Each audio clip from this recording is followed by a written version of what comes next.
Margaret Wilson, a retired school administrator with 20 years of HOA board experience, watched from her immaculately maintained front porch as the moving truck pulled into the driveway across the street. Sunny Pines Estates had maintained its pristine reputation under her watchful eye for over a decade, and she intended to keep it that way.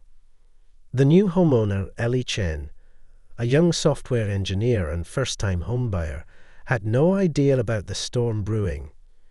She was simply excited about her craftsman-style home with the perfect home office overlooking the garden. What she didn't know was that the previous owners had painted their front door a non-regulation shade of blue, a violation that Margaret had documented in her infamous neighbourhood infractions binder, but had been too late to address before the sale closed. On Ellie's second day in the neighbourhood, while still surrounded by unpacked boxes, she found an official-looking envelope slipped under her door.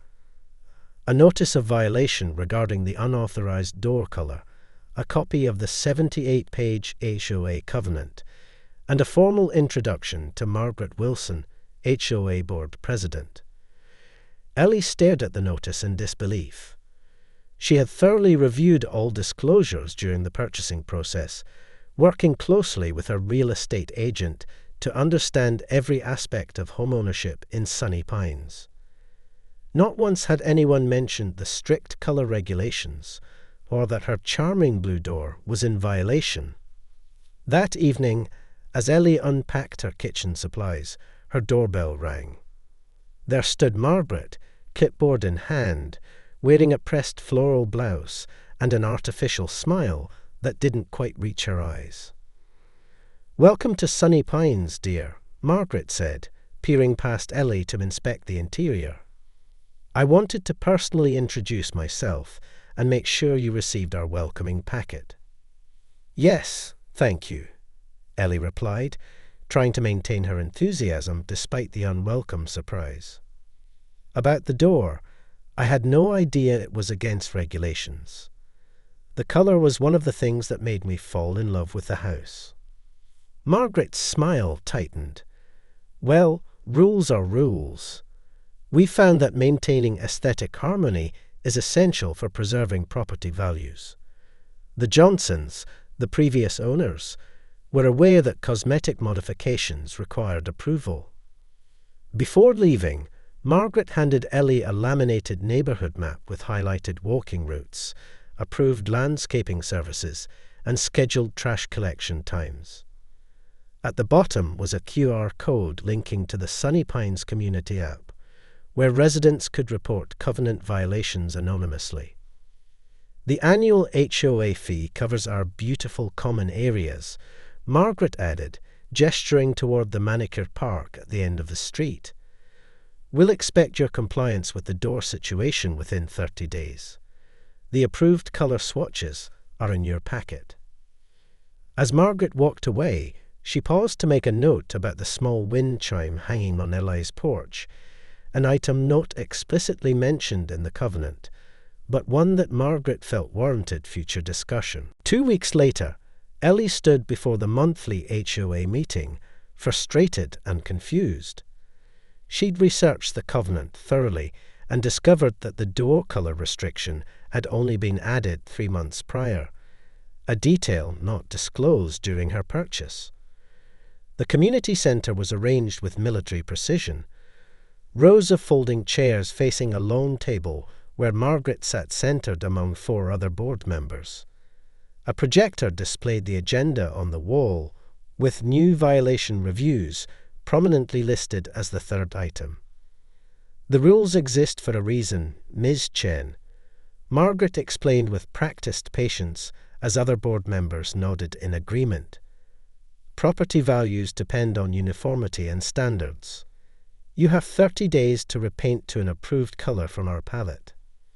Ellie straightened her shoulders. "According to my research, any covenant changes require written notification to all homeowners. I purchased my home 4 months ago, and this rule was instituted after my purchase agreement, but before closing." Margaret's perfectly coiffed silver hair didn't move as she tilted her head. The notification was posted on the community bulletin board as required. It's each homeowner's responsibility to stay informed.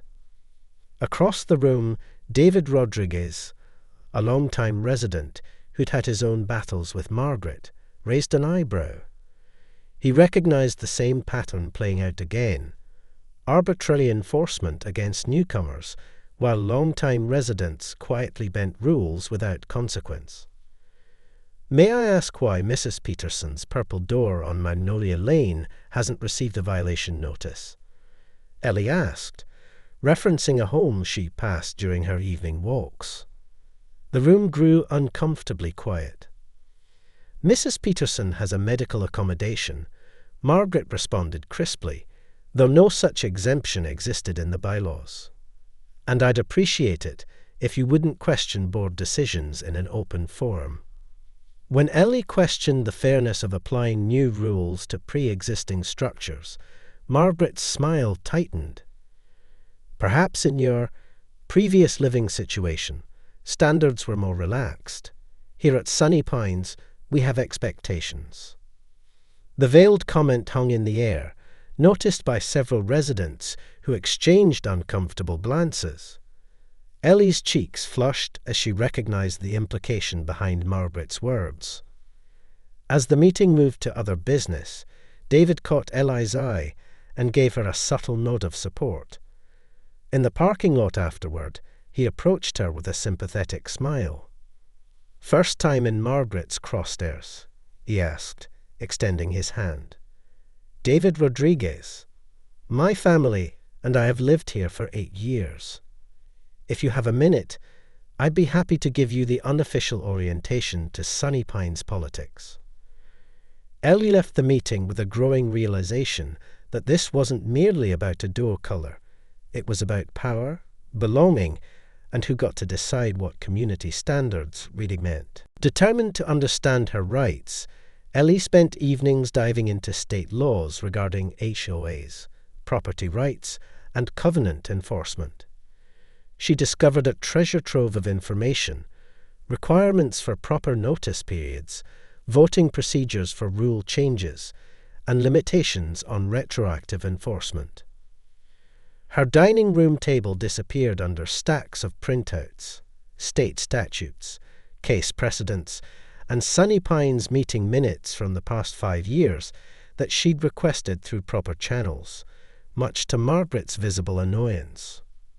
Most revealing was the discovery that aesthetic changes to private homes technically required a 2/3 majority vote from all homeowners, not just board approval.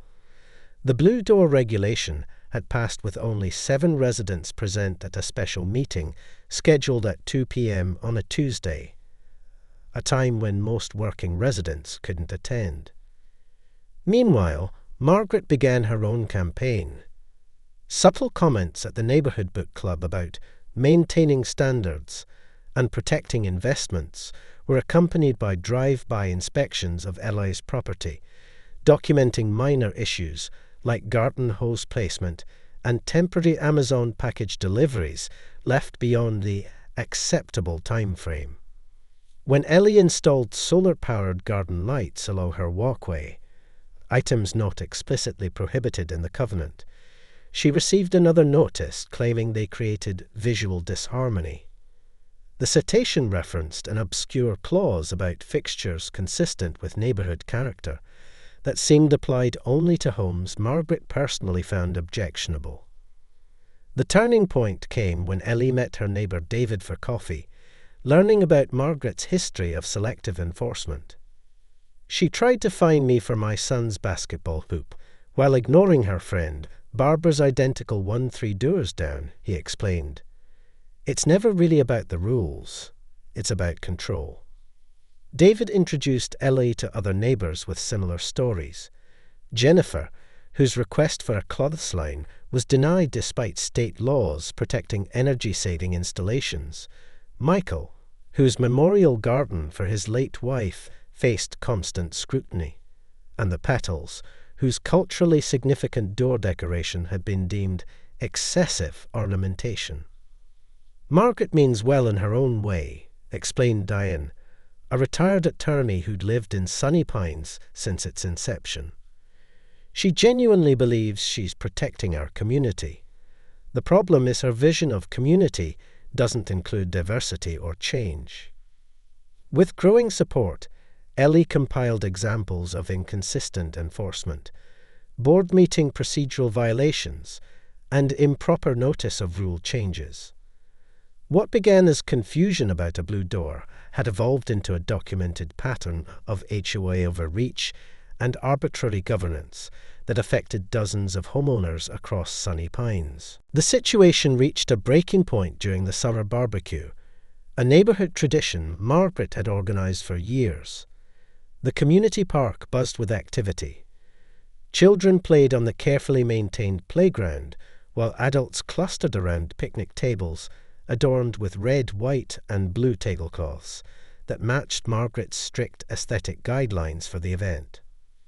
When Ellie arrived with a homemade dish that reflected her cultural heritage, Margaret loudly questioned whether it complied with the community potluck guidelines. "I wasn't aware of potluck guidelines," Ellie replied, setting down her bamboo steamer of handmade dumplings. "The email just said to bring a dish to share." Margaret's lips pursed.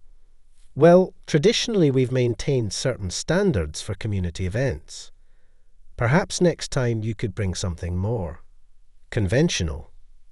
The awkward silence that followed was broken by Barbara, Margaret's longtime ally, who unexpectedly spoke up. "There are no potluck guidelines, Margaret. You can't just make up rules on the spot." Several neighbors glanced up in surprise. Barbara, a retired nurse who had served as HOA secretary for 8 years, had never publicly disagreed with Margaret before. "I think they look delicious," Barbara continued, taking one of Ellie's dumplings. "And they certainly smell better than Ted's mystery casserole from last year." A ripple of laughter broke the tension, and within minutes, Ellie's dish was surrounded by curious neighbors eager to try something new. As the evening progressed, conversations shifted from weather and lawn care to deeper topics. David introduced Ellie to more residents who shared their own HOA frustrations. "She cited me for my native plant garden," explained Sherry, a local botanist. "Called it unkempt vegetation, despite my educational signs explaining how it supports local wildlife and reduces water usage. My accessibility ramp took 6 months to approve," added Frank, a Vietnam veteran. "She kept insisting on design modifications that would have made it unusable for my wheelchair." That evening, as neighbors mingled and shared stories, Ellie discovered she wasn't alone in her frustrations. Newer homeowners had faced similar treatment, while long-time residents had watched the HOA's scope expand well beyond its original purpose of maintaining common areas. When Margaret noticed the gathering momentum around Ellie, she abruptly announced it was time to clean up, cutting the event short by an hour. The next morning, a new notice appeared on the community bulletin board announcing an emergency board meeting to discuss unauthorized gatherings in community spaces, a transparent attempt to control the narrative and prevent further coalition building among residents. At the next board meeting, the room was unexpectedly full. Residents who hadn't attended in years arrived with printed copies of the covenant, highlighted sections of state law, and documented examples of selective enforcement. Every seat was taken, with latecomers lining the walls. Margaret's eyes widened momentarily before she composed herself, straightening the agenda papers with practiced precision. "I see we have quite a turnout tonight. We'll need to keep comments brief to address all agenda items." When Margaret attempted to rush through the agenda to avoid the growing list of speakers, David raised a point of order, citing the bylaws that guaranteed homeowner comment periods. According to Section 4.3 of our HOA bylaws, he stated, Each resident is entitled to 3 minutes of floor time during open discussion. Given the number of attendees tonight, perhaps we should adjust the agenda to accommodate community input. A murmur of agreement rippled through the crowd. Margaret's knuckles whitened around her gavel. "Very well," she conceded. "We'll limit comments to 1 minute per resident." Diane, the retired attorney, stood up. "Point of order. The bylaws specifically state 3 minutes, and the board cannot modify that without a formal amendment process. I move that we follow our existing bylaws."